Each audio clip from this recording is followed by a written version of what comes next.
Сәлем достар, арнама қош келдіңіздер. Бүгін мен сіздерге бір ерекше видео түсіргім келіп отыр. Ол яғни менің оқыған кітабым туралы видео.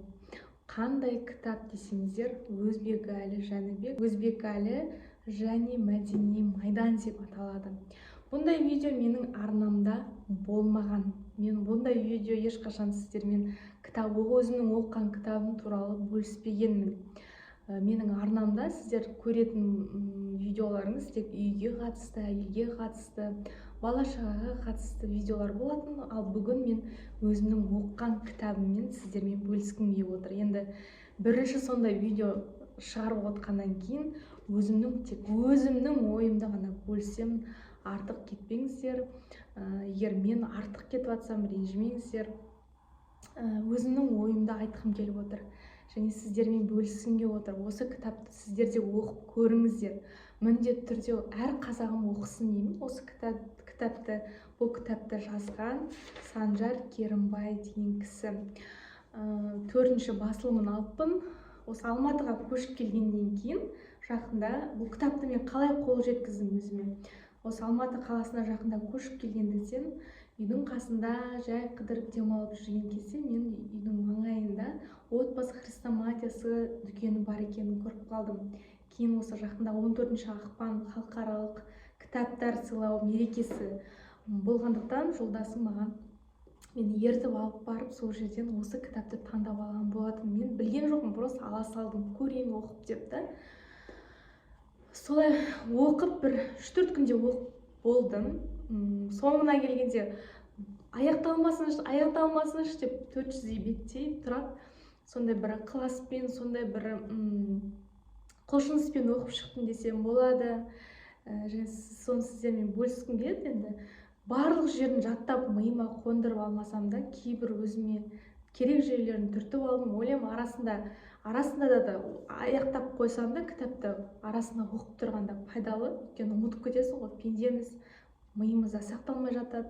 Анамыз, бала-шағамыз бар, күйеуіміз бар, ата-енеміз бар, біз кейде миымызға сақталмай жатады. Ал бірақ кітапты оқу бізге өте пайдалы, тіліміздің байлығын арттырады, сөздік қорымызды арттырады. Кітап деген кітапты оқыған дұрыс. Егер оқуға уақытыңыз болмаса, аудио кітаптарды оқысаңыздар болады. Ал бастайық. Бұл кісіні енді Аллах кешірсін, мен білмеппін. Бұрыннан мен кішкентай кезімнен кітап оқуға құмар адам едім. Бірақ кейінгі жылдары тұрмысқа шыққаннан кейін уақыт жетпегендіктен кітап оқуды қалдырып кеттім. Бірақ балаларыма кітап оқыңдар, кітап сыйлап, кітапханаға барып, сондай нетіп жүрем балаларым әрқашанда. Өзім кітапты кішкентайымнан сүйіп оқығандықтан ба, менің үйімде ата-әжемнен, әпкем мұғалім болды да, сол кісілерден қалған бір полк үлкен енді керемет сондай үлкен полкада кітаптар болатын. Ол жерде қазақтың әдеби кітаптары болатын. Барлық Абай жолы, барлық романдар. Сондай қатты қызығушылықпен оқыдым мен. 6-8 класстар аралығында мен жылына 2 рет оқып шығатын кітаптарды. Сонда қызығушылығым көп болды. Романтикаға, драма, поэмалар сондай ықыласпен оқып жүрген болатын. Кейін енді қалдырып кеттім. Енді тағы да қолыма алып жатырмын кітап оқуды. Менің түсінгенім қазір телефон шұқылағаннан гөрі кітап оқыған дұрыс. Ал енді мына кісіге келетін болсам, осы кітапқа келетін болсам, мен білмеппін бұл кісіні. Ренжімеңіздер, енді білмеппін, мүлдем естімеппін. Мен өзім Қостанай қаласының Наурызым ауданы, яғни Торғайға жақын жерде, сол жердің қызымын. Торғай Арқалық бізге жақын, білеміз. Торғай Арқалық десе бәріне қазақи дәстүр, бәріне сондай естіледі. Ал осы кісі сол кезде Торғайды, Арқалықты көтерген осы кісі екен да.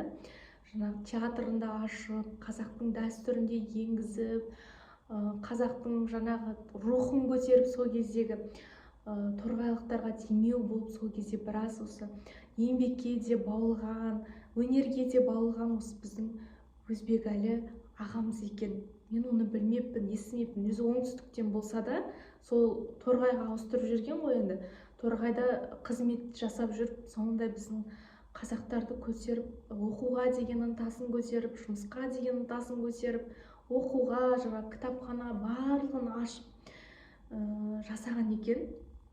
Кейін Торғайдан қайттан оңтүстікке келіп Алматы жаққа қызметін атқарады. Енді билікте жүреді, мәдени жаңағы министр болады. Сол кезден бастап осы қалай ол осы неге келді, қызметте жүрді, барлық күш-жігерін, жүрегін, ынтасын қазақтарға арнаған ғой. Қазақтарды көтеремін, қазақтардың атын шығару үшін ат салысқан кісі екен. Енді мен қазір бүйтіп ойым екі түрлі болып тұр. Ойым мынандай сан сырақта, өзім өйткені оқығаннан кейін шок алдым да, сондай. Осындай кісі бар ма? Мен мысалы білген жоқпын, что Торғайда осындай кісі жұмыс істеген екен. Сол кісінің арқасында осындай жағдайлар болған екен. Оқып сонда не болдым да? Андай күш-жігерің осы кітапты оқыған кезде қазақтың мәдениетіне деген, қазақтың несін көресің да осы кітаптан. Қалай ат салысқан, қалай жүгірген, қалай жанын берген, жұмысына деген адалдығын, қазақ еліне деген адалдығын барлығын көресің да осы кітаптан. Мен ойлаймын, егер бұл кітапты мен оқымасам, мен өмір бақи білмей өтем ба? Мен балаларым білмес еді. Мен мына кітапты оқымасам, мен күйеуім де білмес еді да. Мен қазір бәрін айтып, осыны оқып болғаннан кейін, мен балаларыма да, күйеуіме де айтып жатырмын да, осындай екен, осылай екен, оказывается, осылай болған екен деп. Бұл кісі өзін андай мақтан тұтпаған екен да, мақтанышпен өзінің атын шығармаған екен. Қазақ үшін, қазақтың мәдениеті үшін, қазақтың салт дәстүрі үшін, қазақтың атын шығару үшін барлығын жасаған кісі екен да. Бірақ мысалы қарап отырсаңыз, бұл кісі жаңағы Торғай арқалық жақта қанша еңбек еткен. Оқысаңыздар түсінесіздер да. Оқымасаңыздар мен айтып жеткізе алмаймын оны. Жаңағы театр ашып, киімдерін тіккізіп, қазақи көйлектер, қазақи шапан, ою-өрнегіне дейін мән берген екен да. Ою-өрнегін өз ойып, өзі дайындап, өзі пішіп, барлығына өзі жүгірген екен. Даже бишілерге, биші қызымызды өзінің қалтасына ақша шығарып, Мәскеуге жіберген, СССР кезінде, Қазақстан тәуелсіздігін алмай тұрғанда сөйтіп жіберген екен да.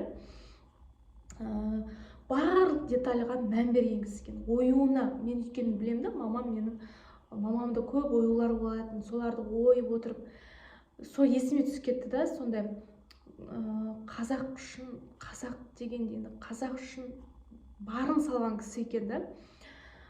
Қазақтың 5 арысын ақтап алған Міржақып Дулатов, Шәкәрім, солар сотталып кеткен ғой.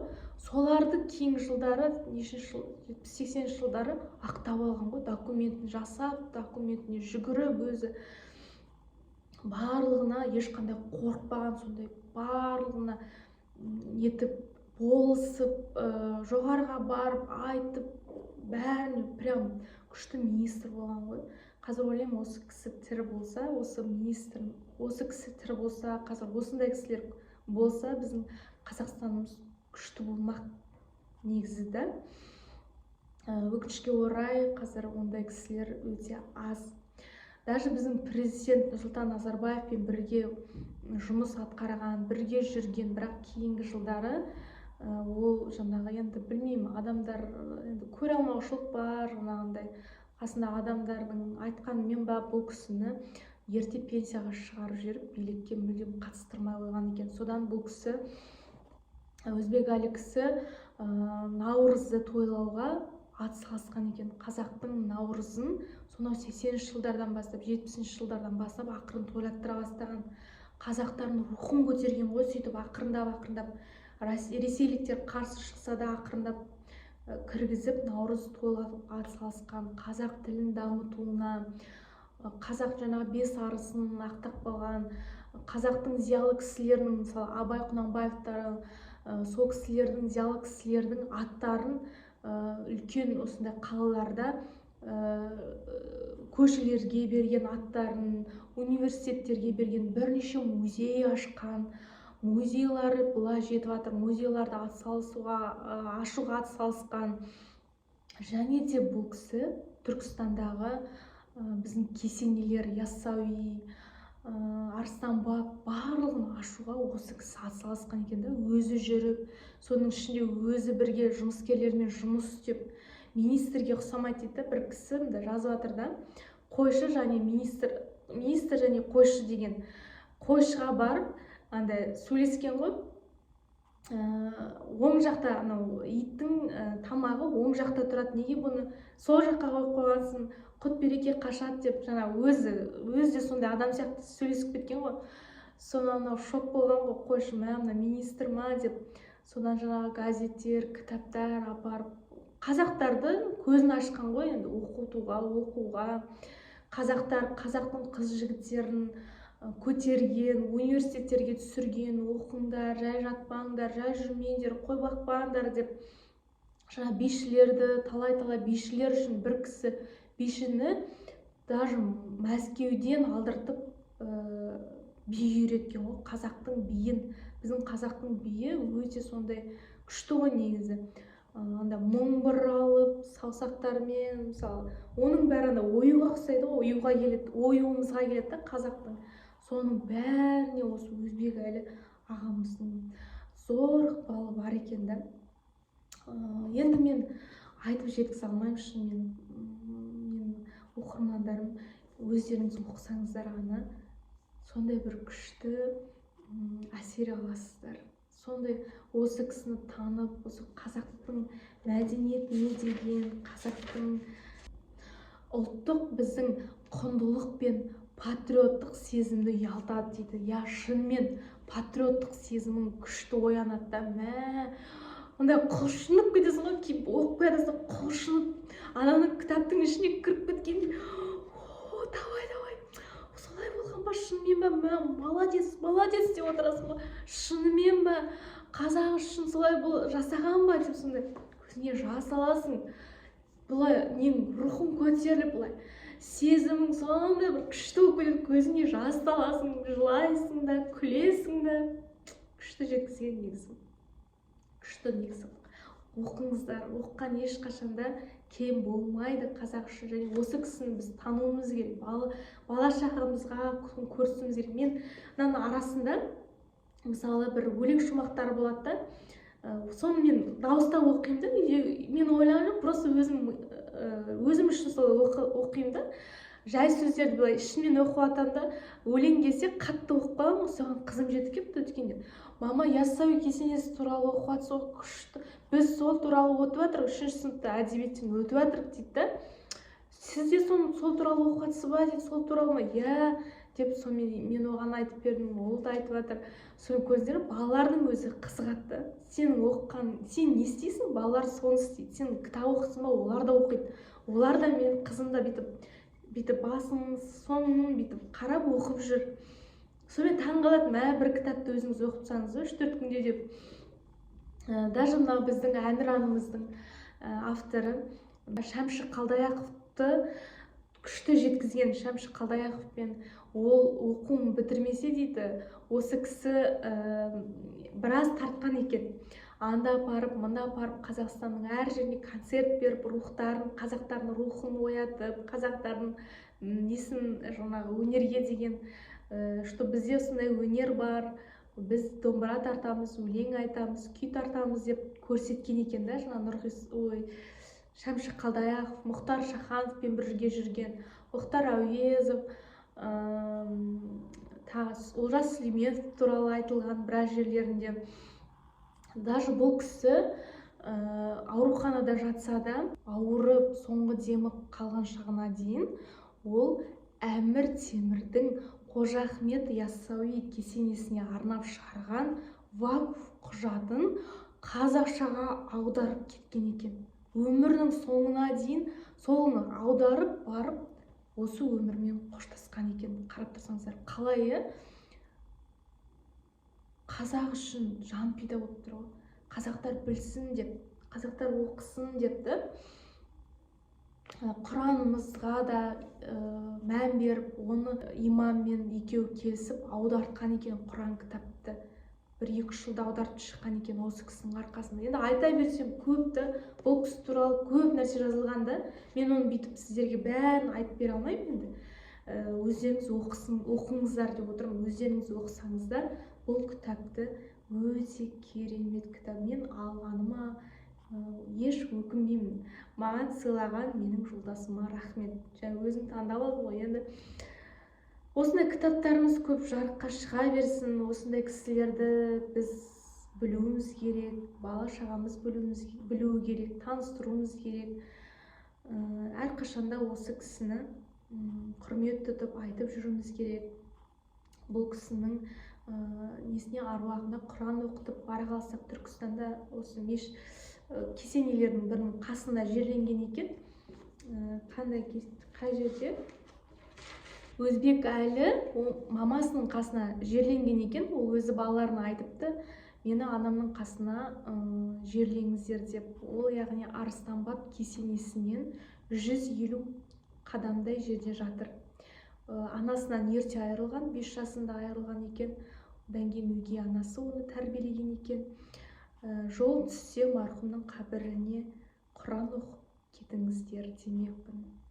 Бұл кітап дүйім жұрттың ат салысып қаржылық қолдауымен жарыққа шықты дейді.